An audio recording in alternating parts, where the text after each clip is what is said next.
Okay, so I guess I should disclose this meeting is being recorded.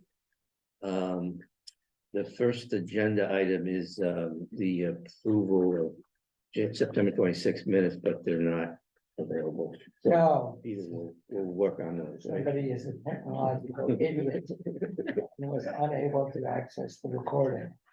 Okay, no worries. This is our so Peter had the 26th. Brent, your minutes for tonight. And our calendar is pretty much the same as what as our next meeting after tonight is on a Monday, the 23rd of October, in 2 weeks. So just keep that in mind. I think the election is the 24th, right? So this room is going to be needed for the election. So unless you tell us we can have it. You can move somewhere else, but you can't have it. Okay, so wanted to before there's an informational item that we wanted to cover that kind of came up very late last week. I sent around to everybody a copy of two press releases, one that that came from the town administrator and one from the Attorney General's office. And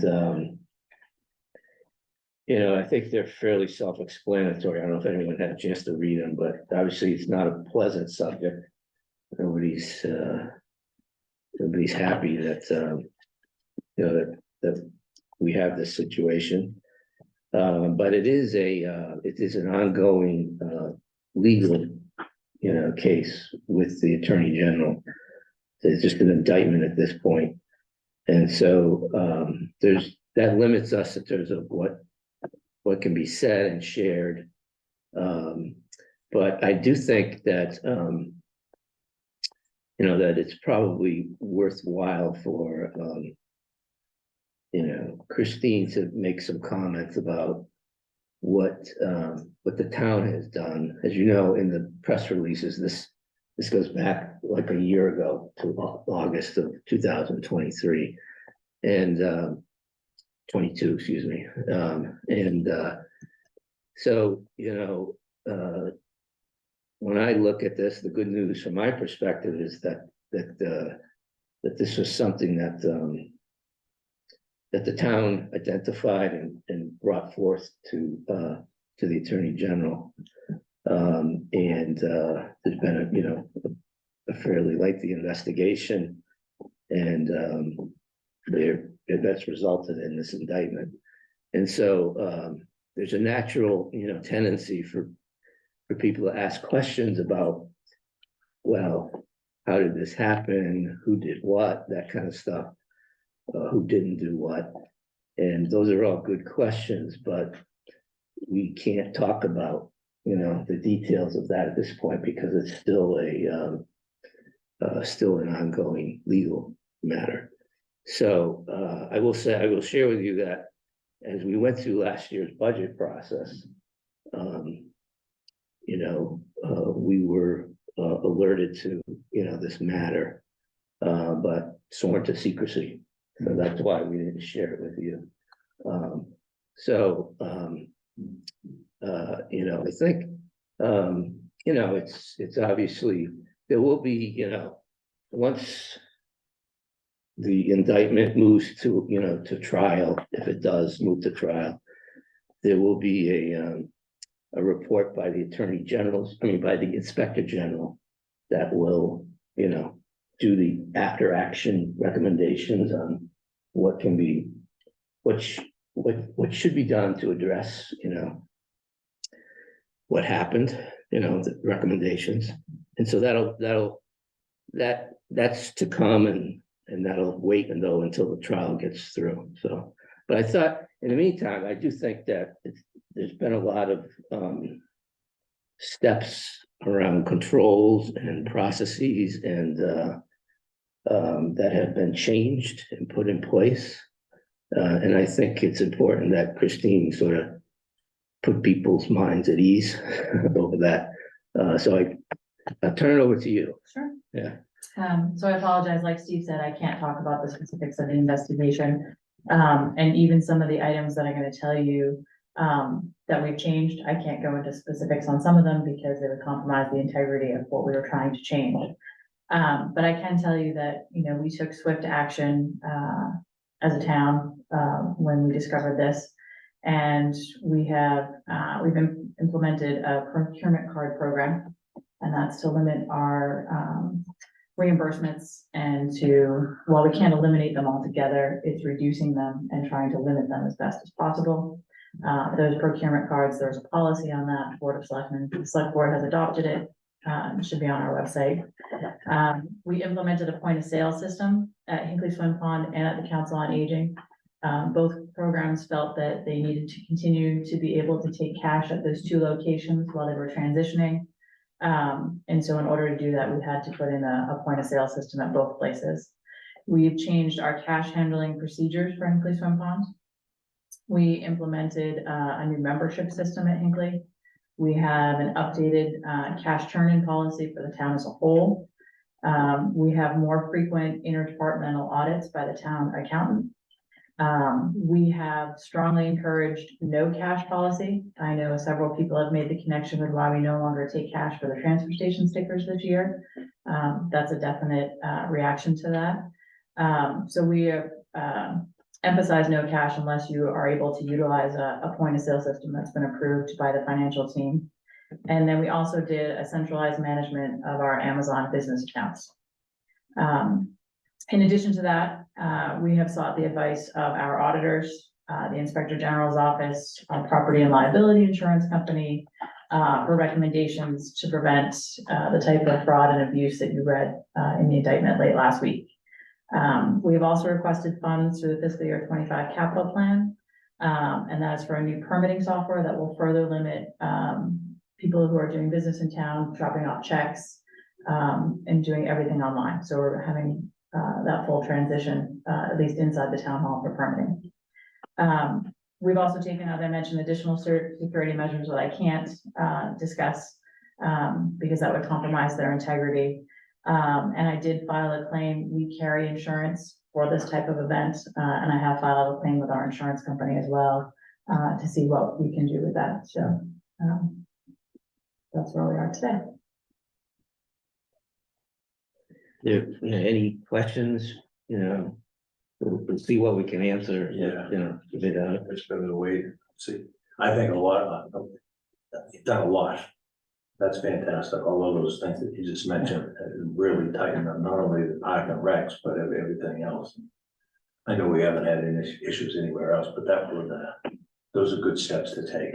Yes, and I would commend all of the department heads, school and town, who have all worked tirelessly and effortlessly to try and get this up and, in place and up and running as quickly as possible. So. Yeah. Now, will we ask our outside auditors, the ones that come in and look at the town, to expand their scope in the next couple of years, in the next year? So we have just engaged new auditors, and we're having those conversations with them. Okay.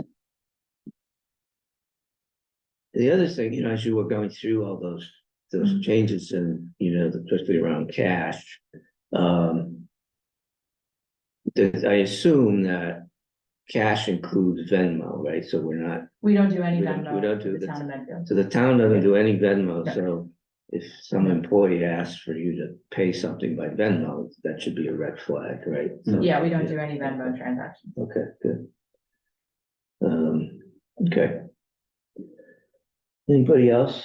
Comments, observations, questions? The only observation is it happens a lot.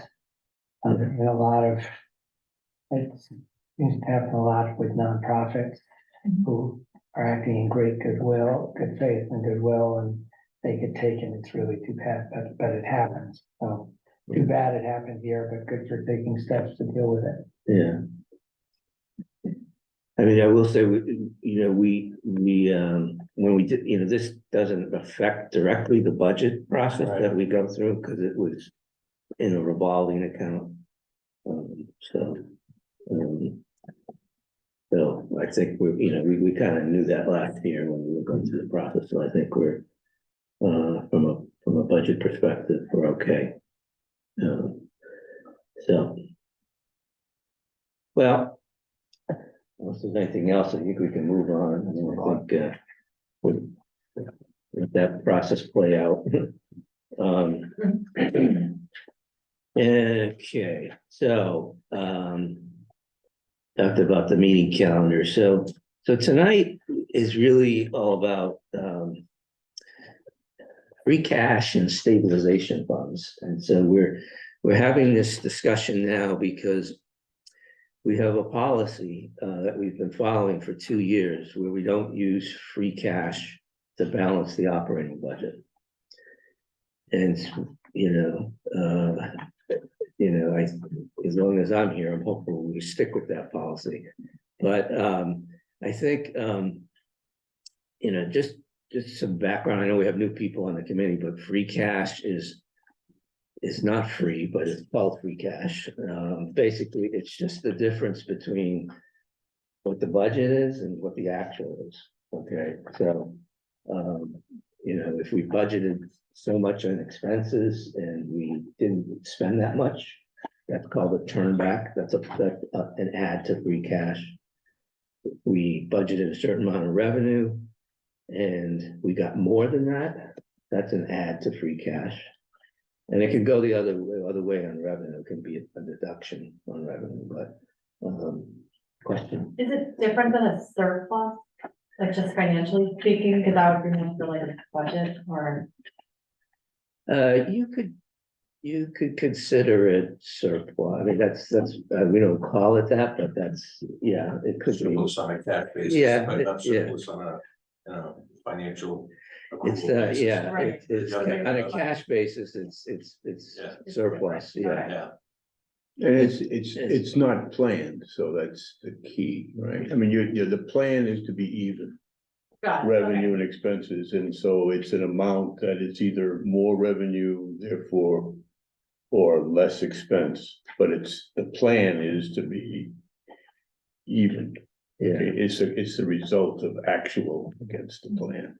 Got it. Christine can correct me on this, but like, for example, last year, we budgeted X for snow removal and then had very much less need for plowing. So the money that was budgeted for that and not used became free cash. Got it, okay, that's helpful, Yeah. I like that, thank you. yeah. But the reason it's not free is because we tax people.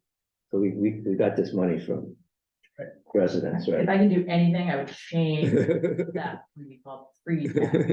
Free, Yeah, and that's not assigned to anything else, it's not free. right. unexpended fund. But, Yeah. so the, Earnings. every, when we finish a fiscal year, they tally up the amount of free cash. And we have policies, as a town that says we want to maintain a certain level of so we look at the free cash every year, and then we look at how much can we use for non-operating purposes. So for one-time expenditures. All right, and then there's an amount that's required to be unused according to our policy. And so we're going to talk about all that tonight. Christine's going to take us through that, and then we're gonna once we get through that, and we know the amount of free cash that we're going to have, we're going to talk about ideas and priorities on how we want to think about using that free cash, and try to get agreement on sort of a preliminary, view of that. So, and that's pretty much, that's gonna probably take us, a while to get through all that. But, so I'm gonna let Christine take us through. Sure. I thought you could start with last year's warrant report. Sure. Just so people can kind of. If you want to look at this page here, That's the process that we, yes. So one of the things, so we implemented, the financial policy in 2018. tw- um, we adopted it in 2018, we first used it in the fiscal year 2019 budget. But part of what we did, and when you go back and review, the financial policies on an annual basis to make recommendations or changes as we're working through it. And one of the things we added, I believe we added it, in 2020, was what we call the financial policy and compliance test. And the basic tenet of our financial policy when it comes to reserves says that we will keep a minimum of 7.5% of our general fund expenditures on hand in reserves. And our goal is 9 to 12%. So what you'll see on this sheet is fiscal year 23. What was approved. And that we met the financial policy, and what you'll see is for last year, fiscal year 2024, which is the current budget year that we're in, and you will see we estimated that at town meeting. So what we're saying we estimated is that we believe that our predictions on the budget will meet the financial policy. Now, the finance team is working on the tax recap now, and once that's completed, I will present this to you and to the select board to show you what our fiscal year 24 approved is. And if we met what we told everyone at town meeting we were going to meet, and we're in compliance with that, so you'll have that coming. So you'll see, for example, in fiscal year 23, our reserves as a percentage of the general fund expenditures was 8.7%. So we were higher than our 7.5, which is the minimum, but we hadn't reached that goal of 9 to 12. For fiscal year 24, we anticipated that we'd be just a little over 10%. Knowing what I've seen come back in what we've had for free cash and our budgetary turnbacks, I believe that is going to be higher when we do the actual compliance test. Then one of the other things we do is we like to keep the compliance test for our free cash balance.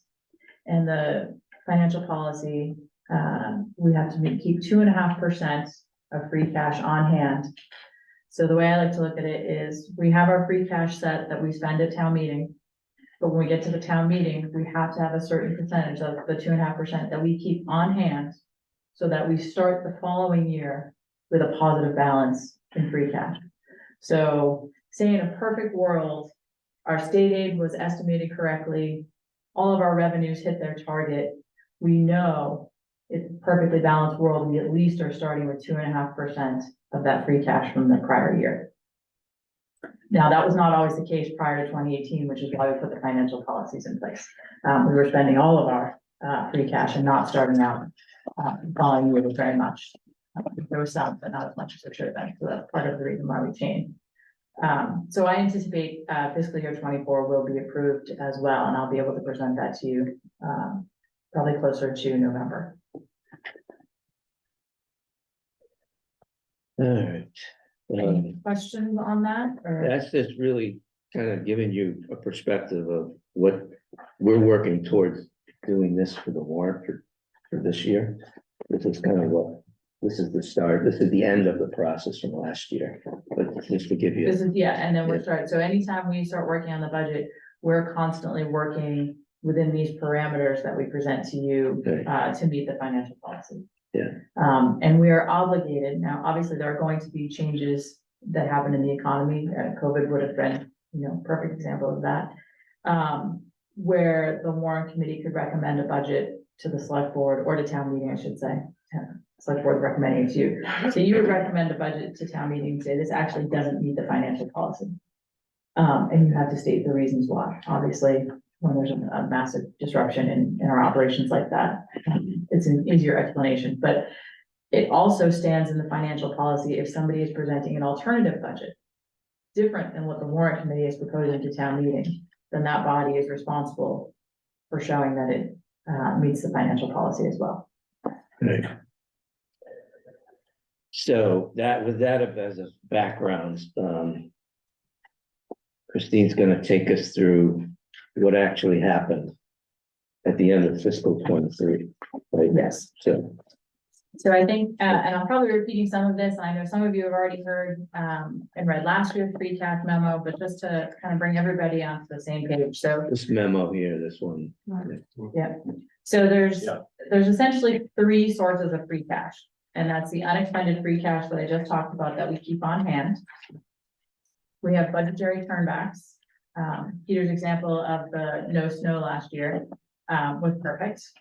And then, also our revenues. So if our state aid, comes in higher, if we, and you'll see some of it as we get closer, at the budget season, we're predicting what we think is going to happen. And we tend to be conservative on that. And so you'll find that many times our revenues exceed what we anticipated coming in. Now, this year, I think, was a little different in some of those categories, and we can talk about that. We're still obviously recovering from budgeting during COVID and tend to be a little more conservative than our usual conservative, but we can go through that. So I touched on it briefly, but between 2014 and 2019, we were averaging $1.4 million a year in free cash, and we were using that to subsidize the operating budget. Doing that had some serious implications, as you know, on our municipal buildings, our capital stabilization funds, and the ability for us to really move forward with new projects and opportunities in our operating budget. So starting in 20 and 21, we significantly reduced that, and we call that kind of our transitionary period from our full reliance on free cash to balance the budget. Getting to 23 and 24, where we did not use any free cash to balance the budget. Any questions on so far? Okay, so why did we have so many budgetary turnbacks this year? And you'll see there's another sheet that's been included in your packet. And I'll call out the highlights for you. So health insurance had a budgetary turnback, and the problem with health insurance for 23 was we did not have a good handle on what the rates were going to be. So we were setting the budget for that. We had an impact on that. We also tend to carry a significant cushion. Each employee, it's $30,000 to cover an employee on the health insurance a year. And the town pays 62% of that, and the employee pays 38%. So each employee costs the town roughly $18,000 in health insurance. The issue with keeping a cushion on that, and why we don't budget to the exact number of employees we have, is that we have retirements, we have turnover, and we have been tracking the 24 health insurance, and to date, we've had 20 people join since July onto the health insurance for various reasons. So 20 people at $18,000 eats up that cushion pretty quickly.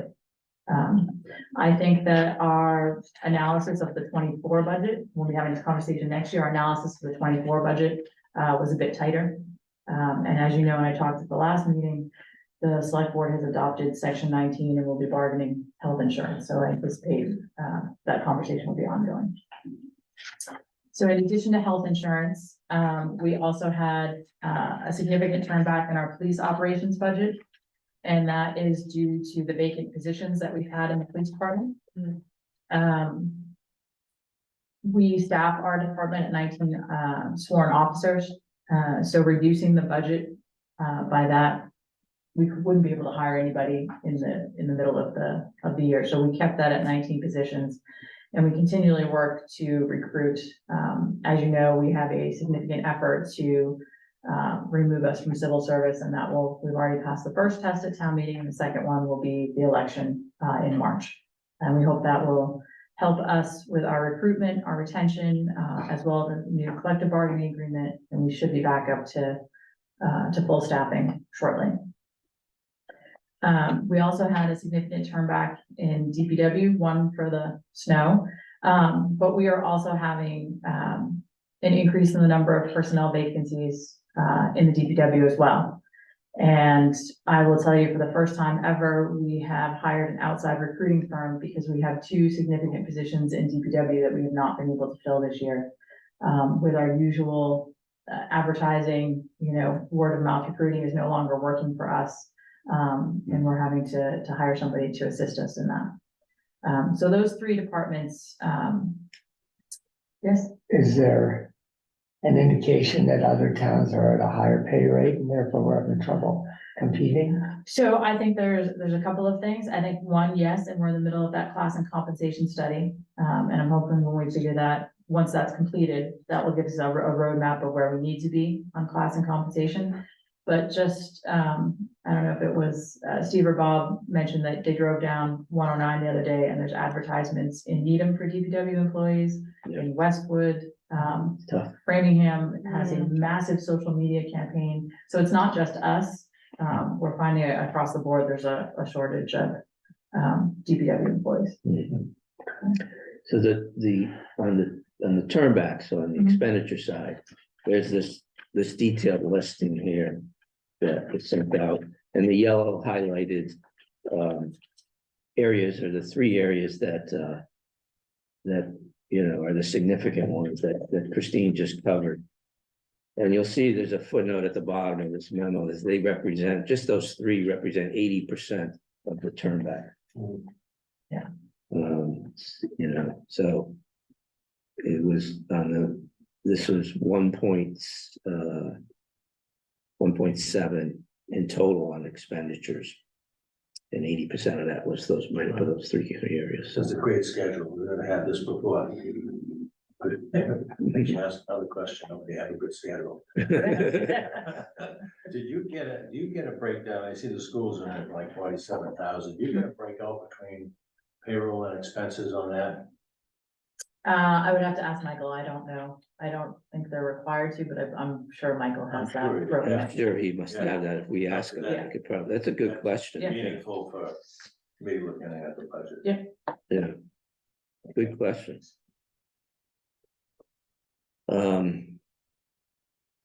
Okay, and then I guess the revenue side, you want to talk about revenue? Let's talk about revenues. So on revenues, and I'm gonna. So there is a separate, Yeah, I'm gonna draw your attention to, this page, there's local receipts on it. yes, it looks like that. Yeah. So one of the things when we're setting the budget is not only are we estimating, what we can anticipate from state aid, because state aid's not, decided upon usually till after we have closed our town meeting and moved on to the next fiscal year. But we're also estimating what we call local receipts. So that's motor vehicle excise tax, departmental revenue, everything you see here in that left-hand column. And so we had, some changes in revenue that we did not anticipate. We were very conservative in our motor vehicle, excise. And we found that although there was a reduction in the number of cars in 23, the value was much higher than the anticipated. So we had an increase of $248,000 in motor vehicle excise. I'm pulling out the big ones just to show you, but please stop me if you have any other questions. We also had other departmental revenue, a $336,000 increase, and that was due to a couple of different things. One, that reflects the opioid settlement of $92,000 that the town received that we've now appropriated to the outreach department. That was an increase in the Trinity fees for during the planning stages, the first part of the planning board that they need to go to.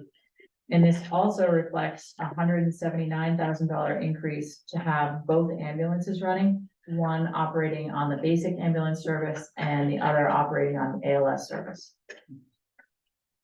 And we also received additional money for transfer station stickers, although they didn't expire till June 30th. And in the past, most people have waited till July or August to come in. We did have some really nice people who brought them in June. So that was revenue that came in towards the end of the year that we had not anticipated. And then I know we talked briefly about the investment income was significantly higher than we anticipated. And that was due to several reasons. One, I think the largest reason being is that we were holding on to the water treatment plant balance for the borrowing, which was $11 million. So that impacted the interest in which we received. We had 11 million more to invest. Yeah. Well, plus the other big reason is interest rates. The interest rate, yes, we didn't anticipate That's the that. big, Right. Yes, but in addition, we had 11 million more that we on hand that we did not account for when we first created the budget. And then we received, for example, there's a non-recurring, the miscellaneous non-recurring of $105,000 that we hadn't anticipated. That was a FEMA reimbursement for a snowstorm. So when we created this budget, you know, a year ahead of time, we had not anticipated that would be available to us. So there was an increase. Is this on another year's snowstorm, or we just have to pay that? Yeah, it's, or, yeah. The state's not exactly quick. No, FEMA's slower. Okay. And then just below that breakdown, you'll see, we did have $171,000 in state aid that came in higher than we anticipated. And the new growth, we received $136,000 more than we anticipated, and that was, for a couple of building projects, that went through, including Hinkley South, that were not anticipated at the time the budget was created. So it's really a balancing act when we are developing this budget of what we anticipate coming in for revenue.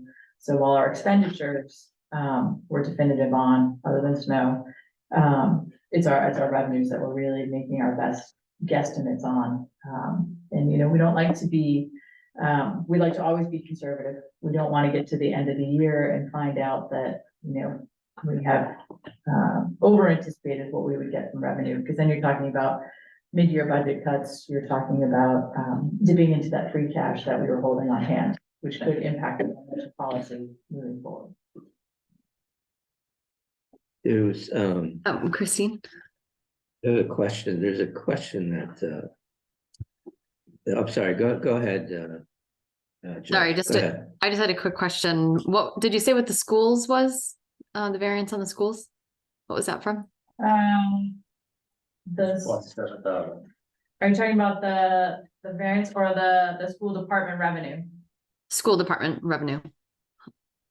The 135,000? Yeah. They had, Michael indicated to me that they had received some grant money and a higher than anticipated tuition collection and reimbursements, and that's what resulted in the 135. Okay, thanks. And the licenses and permits, did you cover that one? That's Where am I? Licenses and permits. That was an increase of 250,000, and that is also attributable to several building projects, including the Hinkley South project, Okay. that was under construction. we have a lot more building, I guess, in town. A lot more building. Yeah. Which, considering how many licenses and permits we processed during COVID, I'm surprised that there are still additions to be had, but Yeah, we love it. so we did get one question Sure. from Chris Potts at 7 Curve Street. She said at last week's Park and Rec Commission meeting, it was noted that it had turned back $68,000. Just thought it may help to note it, since a quick glance at the screen share, it may not have appeared, but as noted, it was a quick glance. Generally speaking, when individual departments have turnbacks to these dollars get earmarked for the new fiscal year. So that it's actually not technically a turnback. It wasn't from an operating budget. A turnback would only be from an operating budget. That was, it's a revolving account, and at the close of the fiscal year, you can't have more than $10,000 unanticipated for what you're pulling in revenue through the summer programs. So that 68,000 had to close to free cash. So while we technically haven't earmarked it for anything, we have been talking to Parks and Recreation that 68,000 would be reserved for any capital projects they had in fiscal year 25. Right, so we've got it. I didn't know that was a policy, but most of it could be just 10 grand and everything. Well, else goes- because it's not a departmental revolving account. Right, It's a separate by statute revolving account. oh, okay. Yeah, so that's they're keeping track of that, right? Sure. So, which makes Yeah. sense. Right. So it just to clarify again for Chris, it won't show up on any of these lists as turnbacks or departmental receipts. It shows up and it will be reflected in the free cash number, which was we're estimating, it has not been certified yet, at 5,142,000. Yeah. Right, so that covers the revenues and expenses. And so the actual, let's just go here to the PowerPoint, so basically. So you can see that it's a $5 million number, basically, for the free cash, which is 5,142,310. That is correct. And this is how it's calculated, basically, the forecasted expenditures, less revolving funds, less the opioid stabilization funds. And then it's 2.5% of that, which is $1,000,007. And I think it's just important to note, and I didn't mention it, and I know we talked about it briefly last week, is that once town meeting closes, Right, and the free cash money that we have on hand that we don't spend at town meeting, that 2.5% we're keeping on hand is not available. And it's not available for appropriation until The it's next year. certified again the following year. So that we're waiting for that certification now. So if there was some sort of issue 2 months ago, that money is not available for expenditure. not available to spend. Yes. It's still in a bank account. Yes, we have it, it's there, I just Yeah. can't touch it. Who started like that? Department of Revenue, Division of Local Services. And the money that we have, that we can't touch, it requires another vote of town meeting to release it. So what we'll do is we'll take the money that we had on hand that we couldn't spend until this year. Then we'll add to that the turnbacks, the additional revenue, everything we just outlined, where we come up with that 5 million. Once that's certified, that full amount of money is available for appropriation. And then we take that 5 million, appropriate it based on our financial policy. But keep in mind, we're very conservative in how we spend free cash. We're literally a year behind, basically. So there's a 1-year lag to the process. Right. And it's intentional, so right now, we're putting the 25 budget together. But we're gonna talk about spending free 23 cash from 23. You know what I'm saying? That will go to the 24 town meeting. So there's an intentional lag in how all this works, yeah. So, thank you, that's great. I think, so that's the free cash situation in budget turnbacks, for revenue and expenses, and for 23. So I thought we'd talk about the level of, before jumping into how we want to use this free cash, talk about the level of balances in the stabilization funds, and sort of what the trend is and where they're at.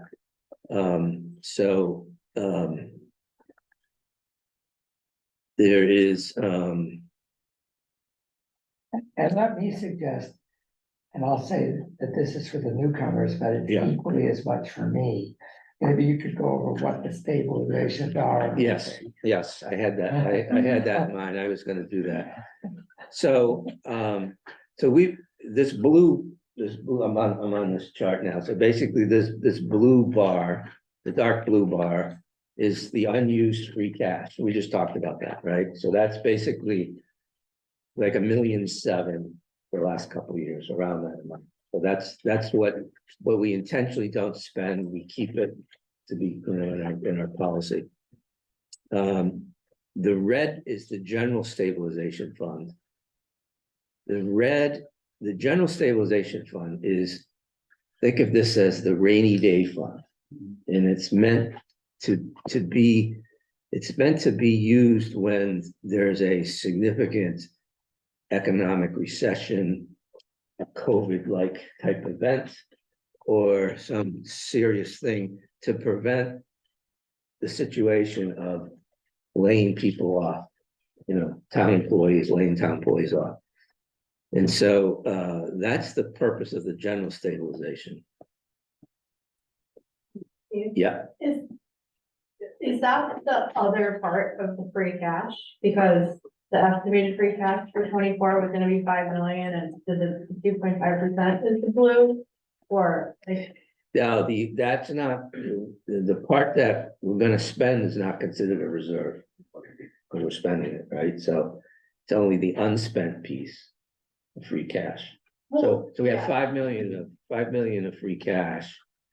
We're gonna keep 1.7 million. Is the 2.5% of the total expenditures? Yes, Right. that's the Okay. 2.5, yes, yeah. That's the rest of it, is the red? No, No. no, So this where is, is the rest?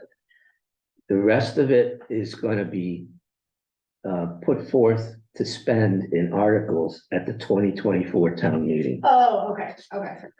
The red piece is a separate fund that we have built up primarily from transferring free cash into it. Okay. So, But Emily, we have You see a your- slide for what you're asking, we're just Okay, not all right, there. just making sure. yeah. No, you're on the right. side. Yeah, no, that's, so the general stabilization is really, it's meant to, It's our savings account. savings account, it's a rainy day savings account, right? Right. We don't want to spend it, but in case we have to, it's there. That's a big. Steve, It is a big part, yeah. Yes, question, quick question on that. Is there, I can't recall, but is there a number that we're trying to get to in that general stabilization fund? we have a slide on that. Good Okay. question. You guys are on fire tonight. All right, Um, we'll get there. So then we're just explaining the purposes of these funds right now. So then there's, the green bar here is the capital stabilization fund. This was something that was created, 2-3 years ago. maybe Fiscal 3. year, in 2022 town meeting. Yeah, this is a stabilization fund meant for capital needs of the town. So these are not building related. There are other things like fire trucks and police cars, and, any other type of fixed asset that has a life of what, more than 5 years or something like that, and it's over a certain dollar amount. And there is a plan that the town has that looks at they have a capital improvement plan that looks at 5 years out, what those needs are, okay? And there's a separate committee that Brent is on that looks at the capital stabilization fund. The next one is the purple one, which are proceeds held from land sales, and this is just the $450,000 that's left over from the Hinckley land that was sold. And then the last one is a town reserve fund, which this is $170,000 in the last couple fiscal years. It is controlled by, actually, we get requests. We've approved requests for money out of this fund. It's used on the town side to cover unexpected, budget differences that come up during the year.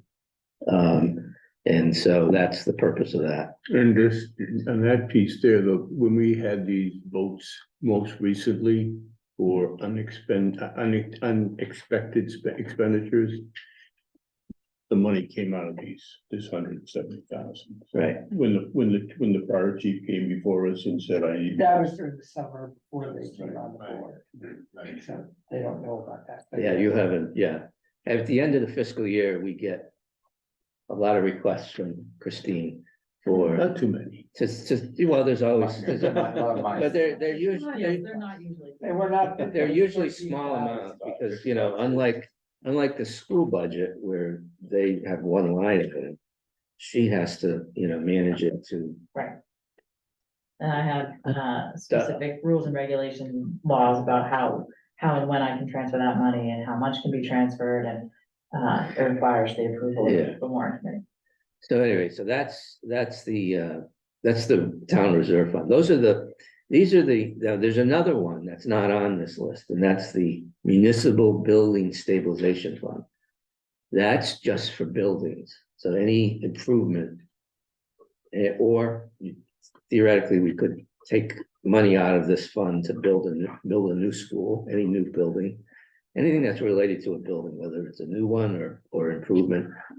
And this is that one is not in here because it's not considered a reserve because it's, there's a dedicated override for that fund.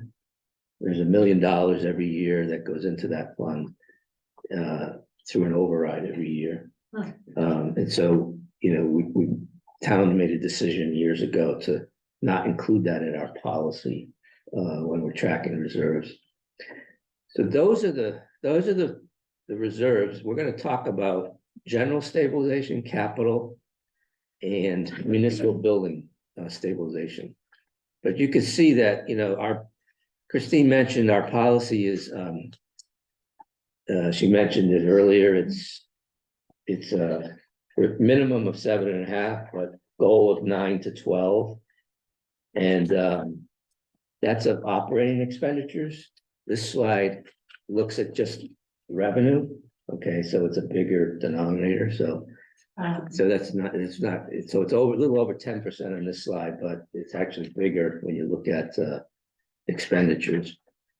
So you can see the trend there, okay, and so I think it speaks to just how far we've come since 2018. yeah, I mean, we were, back then, it was, yeah, this town was not in good shape. not in good shape. Yeah. We've done this. Christine's done a great job building this up over the years. It's been a good, team Well, yeah, approach from the warrant committee, the select board, or my office. I think it's been we had to do it, we did it. yeah, and then the schools as well, everybody has helped. We had build to this do up. it and we're doing it. We're not done yet. Right. That's. We're gonna stick with That's this. spoiler alert. Don't keep going, Steve, sorry. Because we had not been putting enough money into these reserve accounts, when when COVID hit, we did have layoffs. And we had significant, cuts to the budgets because we did not have enough on hand to be able to react to that. So even though we started the financial policy in 2018, 2 years was not enough for us to build that up. But that was the intention and why we did it. So. Cool. Yeah. Good. So this next slide is the municipal building stabilization fund. And you can see here, this voted contribution line, that's basically that's the override every year. It increases by 2.5%. And so that gets added to the tax levy. It basically goes up 2.5% every year. And the appropriations line are pretty, they've ranged from, as you can see, the balance, the requests have gone up recently because there was such a big backlog. You know, from this, remember this thing just got put in place in 2018. We had this big backlog of building, you know, improvements that needed to be done. And so that's why some of these appropriation numbers got to the size they were. So the needs, I just wanted to I put this down here because there's the identified needs. Obviously for 24, we've already approved that amount. It's the $1.4 million.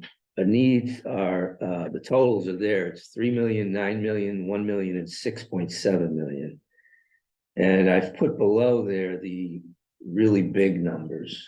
So, and I should say that these needs are from last year because the capital budget committee has not, they've not reviewed the current needs. Okay, but some of these are still going to be needs, I assume, when they come back with their analysis. But the big ones, as you can see here, are the school roof replacement of 8 million, and the town roof replacement of 6 million. You know, these I think are kind of older numbers. I think there's an effort underway to sort of redo this capital plan and update these numbers. So that's, I think that should be coming soon. Yeah, we'll have some more current information on roof replacement costs. But I put this here just so you can see that there's obviously, you know, if you just look at the big numbers here, there's a significant issue in terms of this particular fund. having funding. Right, so it's only getting $1 million, 1.1 a year. The roof, the two roofs alone are 14 million before they come back with new estimates.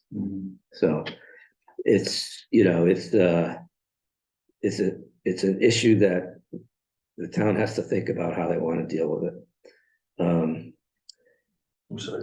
Yeah. I was thinking of something else. It's like that $8 million, is that net for the reimbursement? That's a question we don't know. I asked that, and I believe. maybe you can find that out, Brent. I believe. Yeah, because Yeah. you said it was like 12 million, then that eight's probably the net.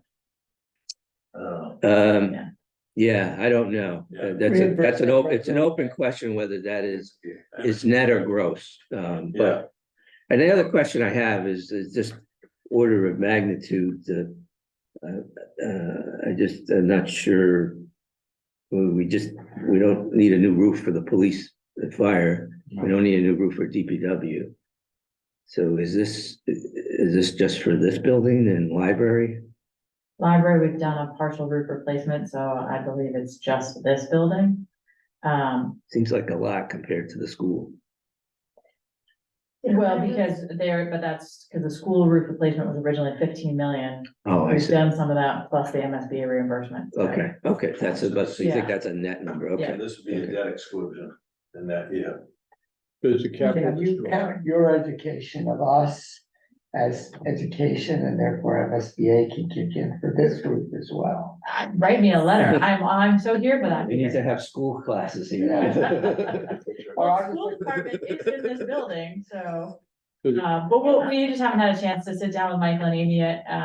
We actually, obviously, we had a busy week last week and had our meeting with them canceled, so I just need to Yeah. circle back and Yeah. you'll have an updated Yeah. 5-year plan for us. So the capital budgeting committee handles the municipal building Yes, fund as well? Yes. yeah, Yeah, they oversee both. yeah, they do both.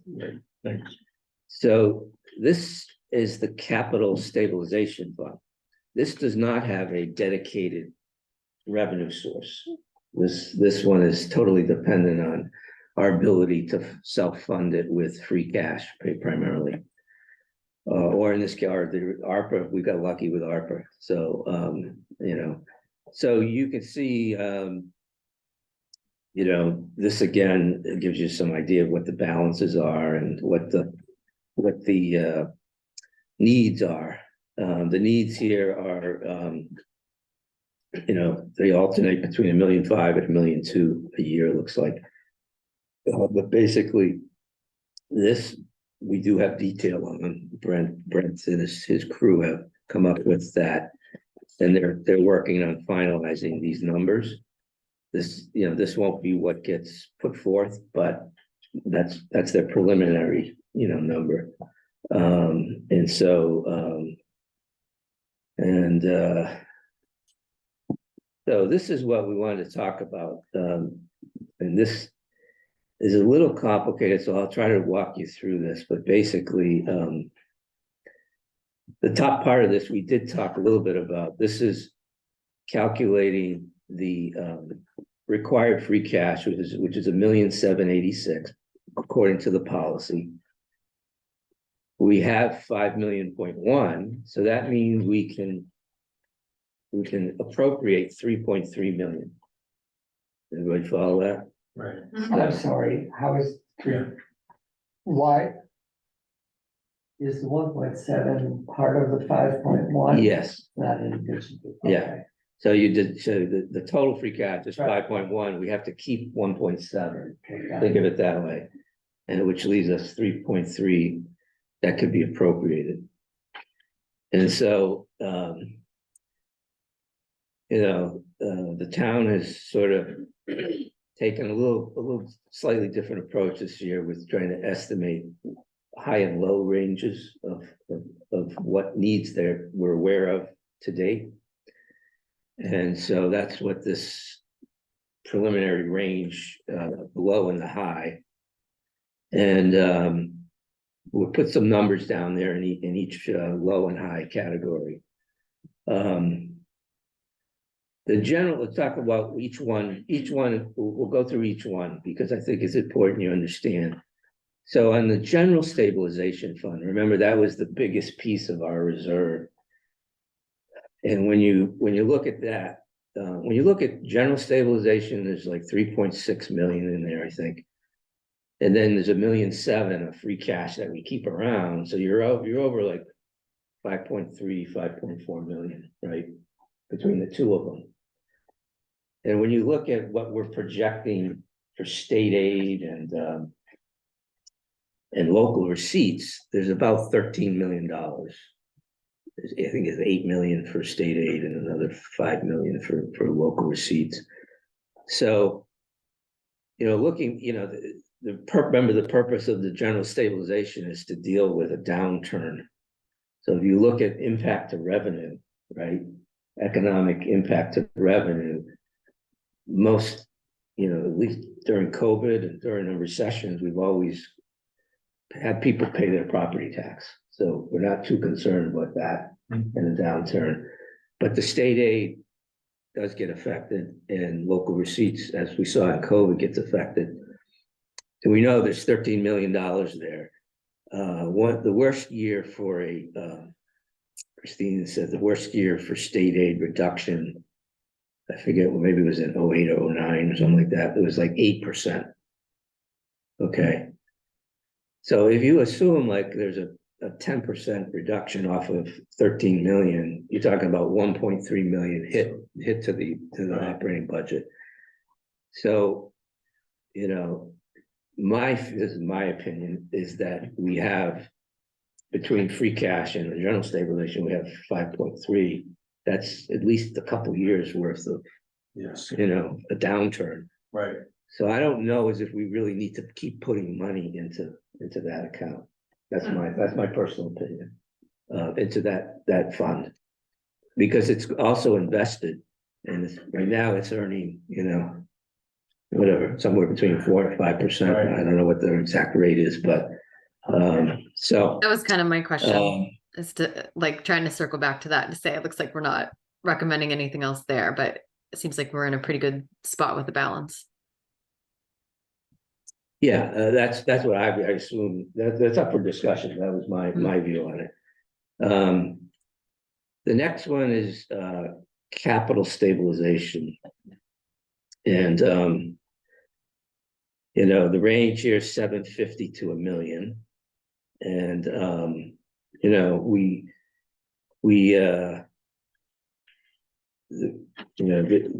there's needs there, definitely needs on the capital stabilization fund to keep replenishing that fund. One of the things that I think we should talk about is what's the right level for that. And I think, in my opinion, you want to get it to a level that it's like always a year ahead. Right, So 1 year on your average expenditure. yeah, so they take the average 5-year appropriations, and that's probably where you probably want to be on that. And then the other thing is that don't forget we have the ARPA money that's in that too, so that affects that fund. And then Park and Rec this is the 68,000 question that Chris asked. So on the issue of capital stabilization, and I may have misunderstood what you said about the side before, but this is what would be tapped into for the roof repair, if that comes down the pipe? No, that's a building. That's Municipal Yeah, building. okay. Yeah. Capital is like police cars, fire engines, Okay. that technology, things like DPW that. trucks. Yeah. DPW trucks, technology, stuff like that. Electric vehicles, hybrid. So anything that's not related to a building would go into capital. Okay. The Park and Rec project, that's the $68,000 that we got asked the question. So that's in there. There's no high and low on that. That was sort of deemed to be, we should do that. And then the other one is the new, if you remember, I think it was the last meeting, we talked about this memo that I had written on sort of creating trying to go through some tax relief. One of the strategies was creating a tax mitigation fund, tax impact mitigation fund. So this, it would be sort of a, you know, if an article came forward in the 2024 town meeting, this could be the first funding of that. Right. Okay, Mhm. 850 to $1 million. And then the next item is the school building committee feasibility study. That is, that's if you remember, we've done 250 each of the last 2 years, so they've got 500,000. This is to get them up to or over $1 million, you know, so between 500,000 and 600,000, which is what a new feasibility study estimates are that it would cost. Although you probably want to talk to Mike about that. And wouldn't it be less? I mean, we spent $1 million last time on the feasibility study, and I assume some of that Some of still it's useful. Some of it's still useful, we don't know exactly what, but Yeah, So I would assume we'd come in under $1 million. it's a good assumption. so that would be a goal, right? I mean, Yeah. I mean, I assume they would try to Prices manage. go up. Yeah, prices have gone up. I don't think Right. things have gotten cheaper. So, and then the last thing is the OPEB funding, which is basically the OPEB stands for other post-employment benefits, which is basically health insurance for retirees. And that is something that it's, you know, it's in our financial policies. We fund that with free cash every year. Okay. It's for retiree health insurance. So that's comes down to 2.7 million for the low side and 3.3 on the high. You know, you could, what I did was, and we can talk about this, is I highlighted those numbers that I thought that there's a good reason to pick them in green. So for like the general stabilization, I thought we didn't need to put any more money into that fund. And then capital stabilization, I had highlighted the 750 only because there's 700,000 of ARPA money that's available in that fund. And then the new school tax impact mitigation fund, it would be great to get off to a good start with that. So at $1 million, I thought would be good. The new school building, you know, we probably need some feedback from your committee on that, but I had highlighted 600. So that the greens add up to 2.9 million. And that still leaves us. So then I said, well, our biggest need in these two stabilization funds is really I showed it to you, the municipal building stabilization fund is severely underfunded based on needs. We have $14 million of roofs, not to mention these other school projects. And so I thought putting some money into that was appropriate. So I had 350 for that. And that leaves you with an extra 36,000 in case, you know. That's kind of how I looked at this. Now, what does this do when you do all the transfers? It brings our projected balances very close to the high end of our policy. 11.62 and 11.48. The 2,969,250, Yes. that's from about, what, is that the 2,719,000, or is it somewhere between the two? No, it's if you add up the green. All the green. Oh, just the greens? Did you print in color? No. I Okay. got the shades of. Just the shades. Yeah, I got the shade. Oh, I see. So- You're crossing columns, all right, Yes, all right. yeah, I so got we're you. taking some lows and some Yeah, highs, I got you. you know what I'm saying? Yep. To your knowledge, Steve, is someone going to be proposing at town meeting, which makes no sense to me, the creation of the tax mitigation fund for schools? Yes. Yes. Yeah. Okay.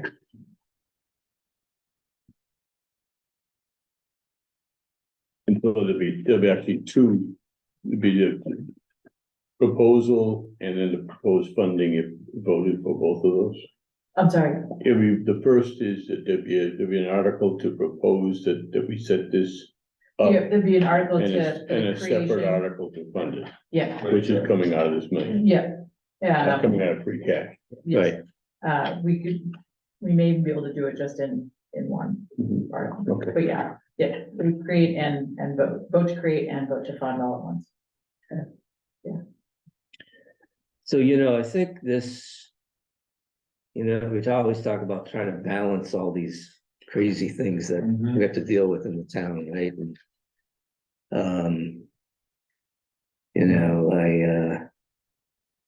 it's not easy trying to figure this out, but, and this is preliminary. So we're not, saying this is final.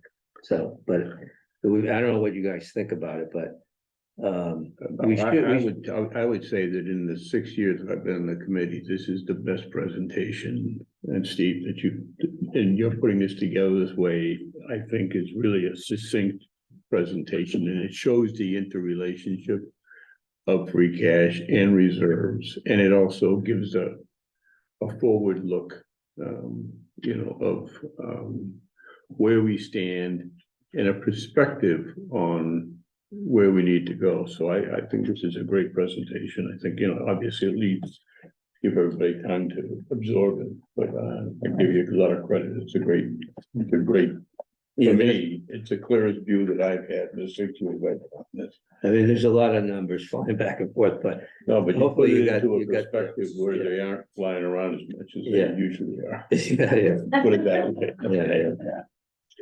But I think it was, one of the things that we wanted to at least be able to tell the capital, the committee, what can they depend on?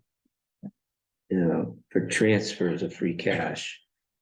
When they're doing their planning, and hopefully you'll take back to them sort of the desire to what levels we think are appropriate for both those funds, right?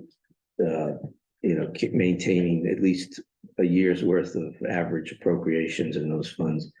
These transfers get them close to that goal of free cash with assumed appropriations. I don't know where they're gonna end up on how much they appropriate, but we'll deal with that, in one of our next meetings, but so that, I did think it was important to at least communicate how much we're thinking of giving these, or what's the right level for these funds. Then capital is 750, Yeah. stabilization fund, the Yeah. ARPA funds is on top of that. Yes, Otherwise, this would be normally a bigger figure, yes.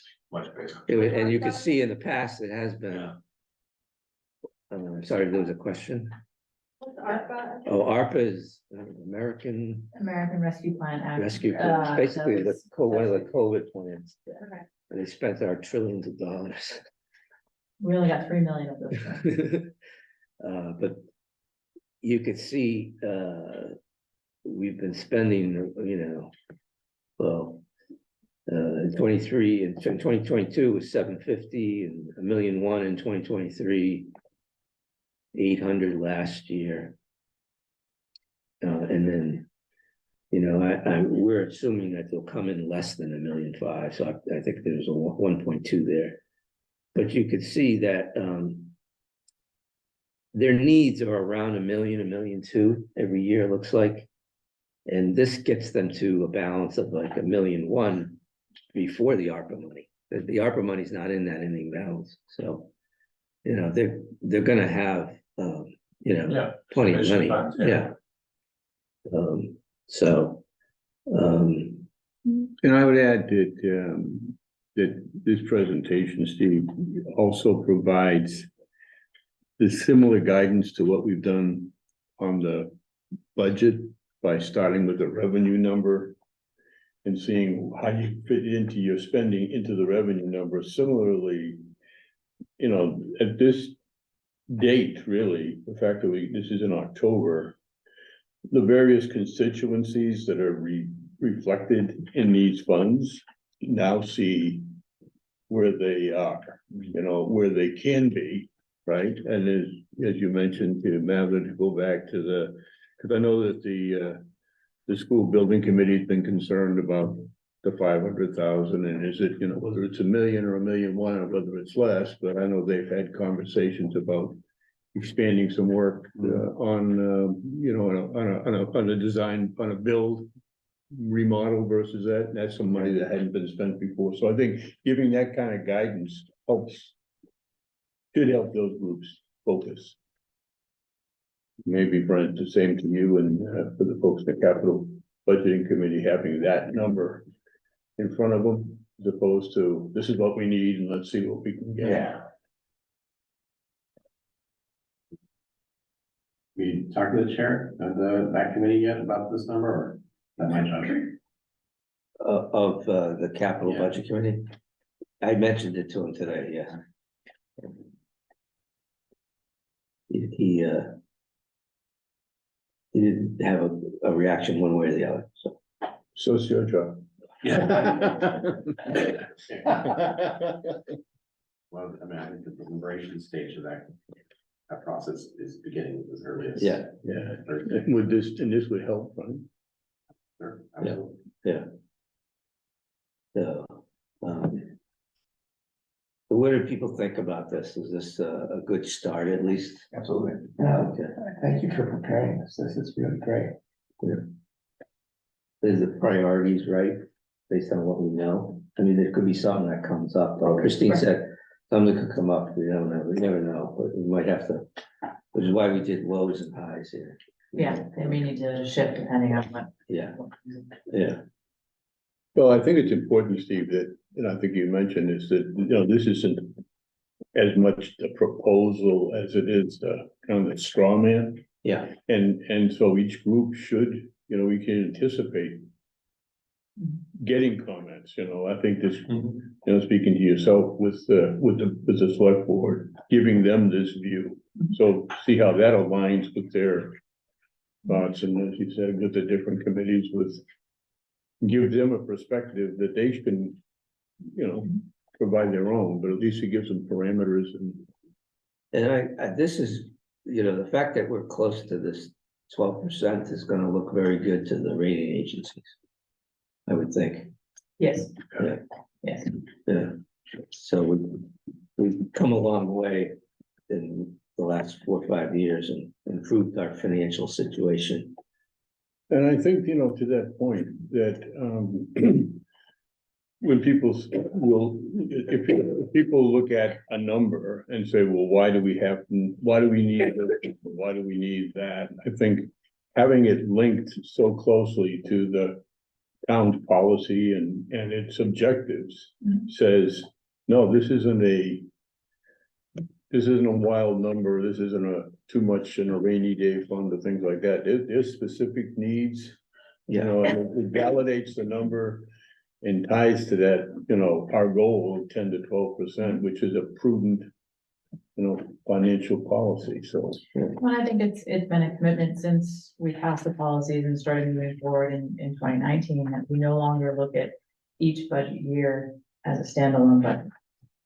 You can't do that anymore. You have to look what's coming forward. And you have to make that has to help inform your decisions. And I think that having that mindset is why you see the increase in the reserves, and we're increasing and exceeding the financial policy, and that's gonna happen when you take that whole big picture look, rather than year by year. Yeah. So, any questions or comments on that? Oh, this I put in, this is an old slide that I put in here. I just updated it because the information came out. So we went from number 20 to number 21 in terms of our ranking of our tax bill, which is good. You want to move in that direction, not the other directions. So this is I did this slide last year and I just added 23 to it. But you can see in 19 and 20, those were the years right after 2018 when we passed all these overrides. Yeah. And we went on a spending spree, so we became a very expensive town from a tax perspective. So that is, Can I ask a really basic question? absolutely. Like, who's deciding what the tax percent is for the resident? Or, So that's based on the budget. So we tax based on what the final budget is on that is. so it's you and us all together? We're all in this. Yeah. I'm not gonna. Did Scott tell you that? It's actually not. You don't hang together, we'll Your all- person does it. No, it's not you. It is Emily's idea. It's Town meeting, yeah, town meeting Yeah. decides You're making your recommendation. how much they want their taxes to go Yeah. up. It's done by town meeting. Right, but it doesn't. We it's not propose- that, like black and white when you actually attend it, you know what I mean? Like, Right, doesn't you're feel making like the that. proposal. Right. We're all Okay. making it together. Where the Yeah. proposal comes, from the budget proposal starts with the warrant committee. But, I do think, it's basically like last year, it was what, 1.9% increase.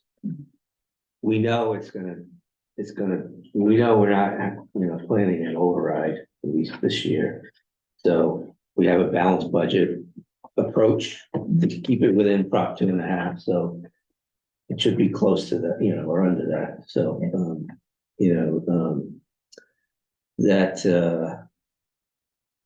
that was a good question, though. Yeah, I think it's a really good question because I think a lot of people don't realize that when we make those decisions at town meeting, those are the decisions. Whether it's operating budget or capital articles or standalone articles, those all impact what that increase is to the tax. So we don't have any, one of the agenda items is to talk about forecasted revenue and fixed costs. We're gonna, at some point, maybe our next meeting, we'll start drilling down into some of those numbers before we finalize what our recommendation is. Remember, we did the preliminary 4%, and by the end of November, we want to have that finalized for the departments. But the next item is really just committee updates, and I know Mather and Bob, do you want to comment about school building committee? And I know there was a request at the last meeting. Yeah, you can, I don't actually, I wasn't at the last meeting. I know, but you can, if you wanna comment, I guess, yeah, so I attended because Mather was unable to attend, and I wasn't on the committee, but I just sat and listened. I think overall, my observation is they had good discussion in terms of the needs to educate and communicate. They talked about the Medfield Day, had some success with that. They talked about the work that's been done on the survey and some of that. And along that lines, the school building committee has planned an update for the select board and the school committee for November, I think November 14th. Yeah. And they added that if the Warrant committee thought appropriate, that they invited us, say. Got it, okay. So, and talking to, so I think the question is, and a brief discussion with Steve, but I think it's really for the overall, the purpose of that meeting on the school board is, now Christina, you're correct in saying that they have a requirement to do a quarterly report? There's a requirement in the bylaw. Yeah. Okay, it's not that they have to have a public session, but they could do it by just a written letter or something, but. No, I think it says they have to appear before the select board to. Okay. All right. Yeah. When is that? So it's November It's 14th. November 14th. I think it's a 6-month requirement, but in the bylaw, but yeah, I mean, so they've picked this date. It's actually a date that the select board is meeting. And I don't think we have to, by the way, we are meeting on the 13th. Right. So I would not recommend that the whole committee should need to show up 2 nights in a row to meetings. So I think that my suggestion would be, you know, maybe if somebody, you know, certainly anybody can go, but maybe we just have a few people. I think we sent one of the new members. I mean, there will be, there shouldn't be much, it should be just kind of a presence more than anything. Yeah, You know. yeah. So go, you know, just going and being available in case there's any questions, I guess would be my view of it. We don't wanna commandeer this Or- board meetings. Or state any policy or anything like that. Yeah. We're just there for a presence, I would imagine. Yeah, yeah. Well, do we need to be careful that we don't have 5 members there and therefore have a public meeting? We can just post, if you think you may even have quorum, we'll just post it. Yeah, it can't hurt to. Can't hurt to post post it if you Just don't have post it, quorum. you don't have and we'll, quorum. you know, just, I'm letting everybody know, you don't have to go. So, if you really wanna go, you can, or you can watch it on TV. Yeah. Is there a target date as to when you expect the feasibility study to be complete? No, And is that something that's it's, the spring? I mean, I don't. it's discussion all at this point, like, I mean, in my opinion, there's a lot riding on MSBA. Involved in it or not, is Of kind of course. the milestone. Right. And that's kind of where. Everything else, forget it if they don't. Yeah, Yeah, well, hopefully not forget it, but Right. yeah, yeah. So, that's the big milestone, in my opinion, of what. Right. so And that should come like the end of the. I may be getting shut down right away if I'm asking. No, I should be asking. But I mean, have you gotten to discussing one location versus another No. location, or is that like way down the road? That was down the road, no, we have not, And no discussion of new versus rebuilt? we have not dug in on that, and no, it's been very much communication and informational and feedback from the town and assessing what the town wants, again, in my opinion, just from what I've seen and what I've been sitting on these meetings. As a dual member of both committees, I'm kind of observing and reporting versus, trying to influence. Yeah, but, that's the gist of these meetings, is really just to kind of see where the town is, what the appetite is, what the tolerance is for communication style, how, pace, and really just receiving feedback right now, especially with Medfield Day, just community outreach, getting information, Yeah, it's really been that approach, I think, that the normal course for this type of a project is that you have to get project managers on board, you have to Right. get designers on board and go through that process. And, it's difficult to start that without knowing whether you're in the MSBA program or not, because they have rules on how you proceed on that. Right. So it's logical that not much has been done until they know that decision. Yeah, so with the MSBA decision, we'll have direction, are we doing this alone? Or are we gonna follow the guidelines that the MSBA dictates that we follow? And that'll give us a much more descriptive framework on timeline, criteria for involving project managers or OPM. They have to interview them, they architects. gotta hire them, I mean, that's a whole process, and they're very important decisions. 'Cause Absolutely. They, Budget, what's the budget gonna be, right? And so these are the questions. but some of these questions about, what do people want in a school and all that, that is all good outreach to Absolutely. get. And continue it even when you get these designers and project managers on board. And, what's important to people, and making sure that the committee has a good understanding of that. And then, once the designers go to work, they'll do all you can't evaluate options until you have information, right? You can't really, can't pick a location until you know all of the details around that location. Costs and, does the architect able to do what you want on the lot and stuff like that, so there's a lot of different details that have to be worked on. Yeah, if we were to hire like project manager, like they'd be just, okay, what do we got? What's the project? Yeah, what's the Yeah, project? yeah, And there's not to find it, what's the project, what's your budget? Oh, well, we don't know. Yeah, Are we going that way or are we going this way? Yeah. Well, I don't know if there's an answer to this, but it would seem that, like the discussion on the new school tax impact mitigation would be something that would be positively received by the MSBA, and seeing where the town is, given the history that we rejected the first one. It was like, okay, though, you guys serious about this? I think if Exactly. you see that, so I don't know how that's conveyed to them. In so that they can see that, there's dialogue, right? Or even when that's conveyed, because that's not written in stone yet until town meeting, right? So. Well, right, but I mean, it's just the leadership of the town is thinking in those terms. Mhm. It's in knowing the tax Mhm. impact was a factor in it not being passed. Mhm. Looking at it that way, I would think would be a favorable to at least the planning. Yeah, there's a little bit of hurry up and wait, but hopefully. Good. Yeah, good. So I think, Mather, on this 14th meeting, I think you can say that, Yeah. certainly, I guess Bob or I will be there.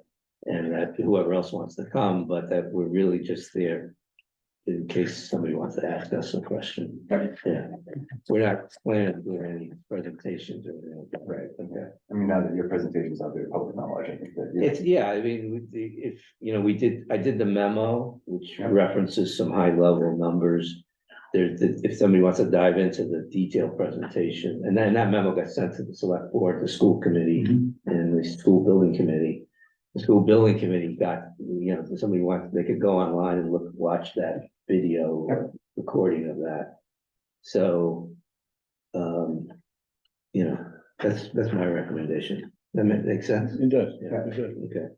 I think the one question that might come up, as I just mentioned, was that school tax impact mitigation. I don't think we don't have a position on that right now, but. No, other than we wrote the memo and so anything on that memo we'll answer. Right. Yeah, And as a committee, I think people it are was supportive. of it, supportive of that, yeah. yeah, that's. I haven't heard anybody that's opposed to it yet. So. Right.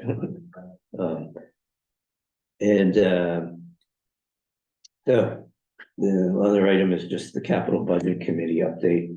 Brent, I don't know where things stand there, but Well, we met once since this committee last met. okay, We had the superintendent of public works come and present his request. So at that point, I think everything that's been requested to be funded by the capital stabilization fund has now been presented. I don't think we're missing anything. good.